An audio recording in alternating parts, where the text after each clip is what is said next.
তাকে আদালতে হাজির হয়ে আজকে তাকে দেখা হয়েছে। তিনি আদালতে হাজির হয়েছেন আজকে। হাজির হয়ে তিনি তার বক্তব্য উপস্থাপন মৌখিকভাবে করেছেন। আগামী রবিবার আবার তাকে লিখিত বক্তব্য উপস্থাপনের জন্য নির্দেশ দিয়েছে। মূল ঘটনাটি হলো, সিটি কলেজের একটি ঘটনাকে কেন্দ্র করে একজন আসামিকে মেরে তার পায়ে প্রথম ধরিয়ে দেওয়া হয় এবং তারপরে তার কনফেশনাল স্টেটমেন্ট রেকর্ড করা হয় স্বীকারোক্তিমূলক জবানবন্দি।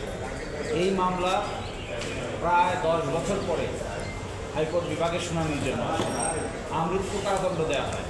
এই আমৃত্যু কারাদণ্ডের প্রেক্ষিতে মামলার শুনানির এক পর্যায়ে এই প্রশ্ন উত্থাপিত হয় যে নির্যাতন নিপীড়ন করে তৎকালীন ক্ষমতাধর ব্যক্তিবর্গের নির্দেশে তিনি এই আসামিকে নির্যাতন নিপীড়ন করে তার দুটো পা একেবারে এমন অবস্থায় করে নিয়ে যায় যে ঢাকা মেডিকেলের প্লাস্টিক সার্জারি ইউনিটে তারা অপারেশন করে এবং প্লাস্টিক সার্জারি ইউনিটে অপারেশন করে 17 দিন ধরে তিনি মেডিকেল কলেজে ভর্তি হতেন এবং সেই পায়ের এই অবস্থায় আজও তার ডান অংশ অবশ হয়ে আছে।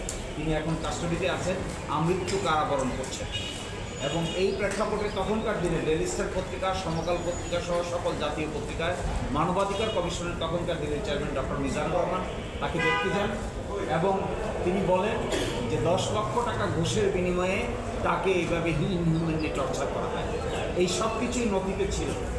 এখন মামলা শুনানির সময় এসে ওই ছবি এসেছে, ওই মেডিকেল রেকর্ড এসেছে এবং আয়োর যে জবানবন্দি সেখানে তিনি স্বীকার করেছেন যে তাকে তখনকার দিনের বার্ন ইউনিটে রেখে চিকিৎসা দিতে হয়েছিল এবং 17 দিন তাকে বার্ন ইউনিটে রাখা হয়েছিল এবং সেখানে সাজেশন আছে যে তার পায়ে ডান পায়ের নিচে দিয়ে ইঞ্জেকশন পুশ করা হয়েছিল এবং এই কারণেই এই আয়োকে ডাকা হয়েছে।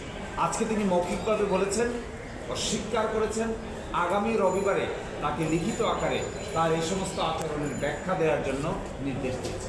আজকে আদালতে আপনারা তাকে প্রশ্ন করেছেন।